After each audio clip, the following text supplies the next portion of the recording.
Big Sky High School is the focus of much of our news this morning.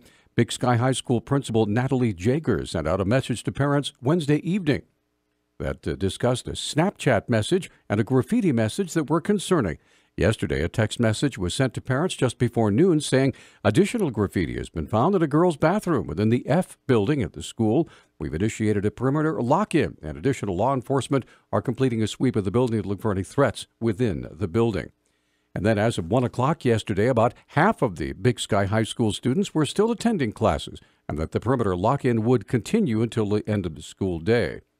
A scheduled basketball game at Big Sky against Helena Capital did occur. Officials say there have been inaccurate social media reports of an active shooter or students barricade themselves in the classrooms, but according to MCPS, quote, those are not factual statements.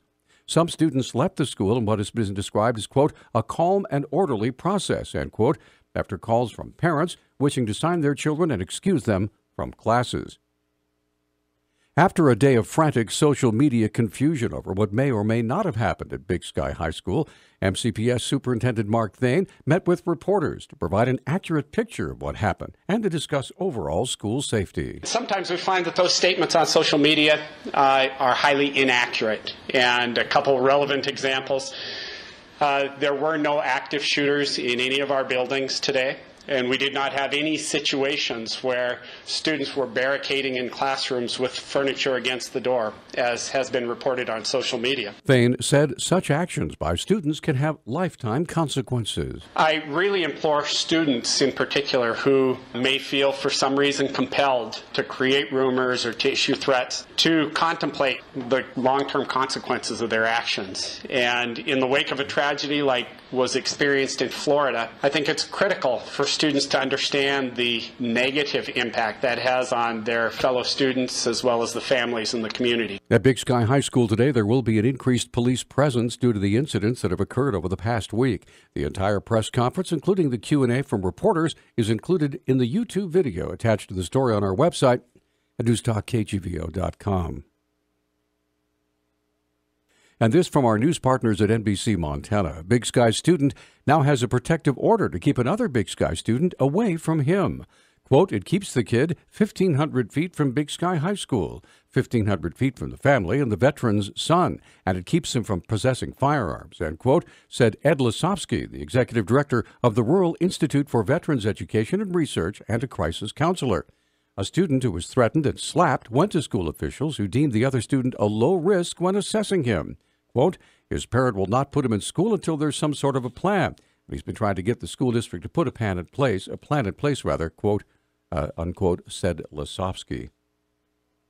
The overall headcount enrollment at the University of Montana for spring semester is down 5.4% when compared to spring of last year. The total spring headcount is 10,987. That's 628 fewer than a year ago.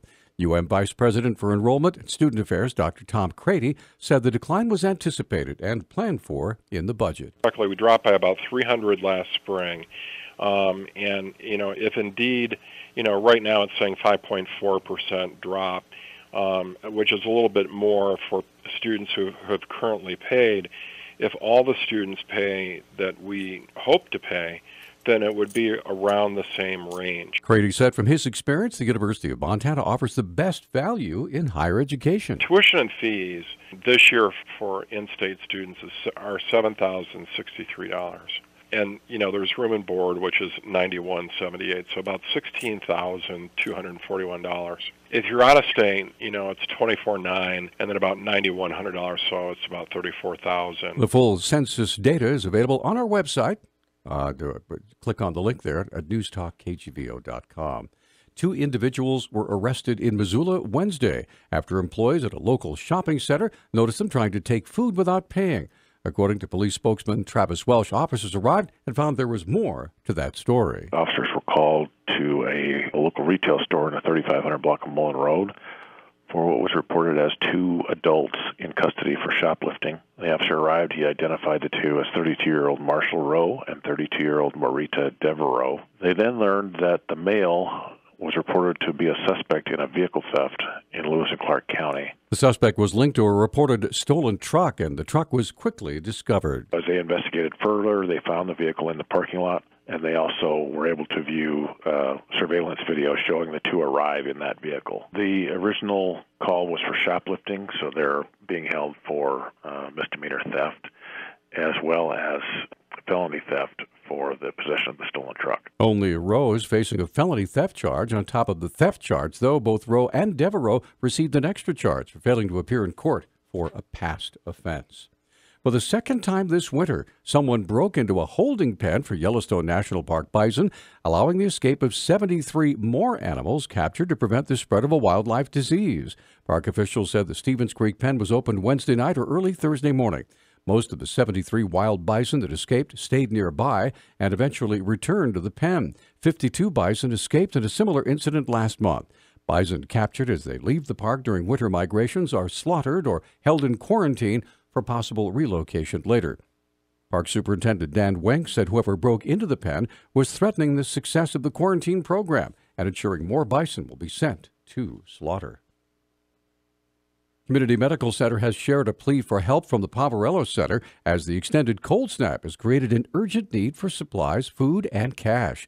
Director of Marketing and Communications for Community Medical Center, Megan Condra, said the Poverello Center is in dire need of community assistance. The Poverello Center, due to a record cold snap that's been hitting, they've been exceeding their capacity, and they're actually now going to have to start turning people away because they just don't have room. They're in urgent need of just basic human needs, such as toilet paper, blankets, towels, hand warmers, gloves, hats, and especially, for women and children out there in the Missoula community. Condra said Community Medical Center is offering many of its clinic locations as drop-off points for those who wish to contribute. Here at the hospital in our cafeteria, you can donate to Community First Care at Trempers, our North Reserve Clinic, and then also for the folks down in the Bitterroot, we have Lolo and Stevensville clinics will also have drop-off locations.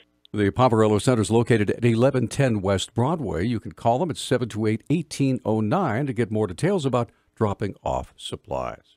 Our News Talk time is 6:12. Newstalk, KGVO. Missoula's official weather station. Partly sunny skies today with our high temperatures in the mid-20s. Snow likely tonight. Overnight low temperatures will be in the teens. We'll begin to see snow accumulate early Saturday morning, and we could see as much as 2 inches. I'm meteorologist Brooke Foster for KECI 13.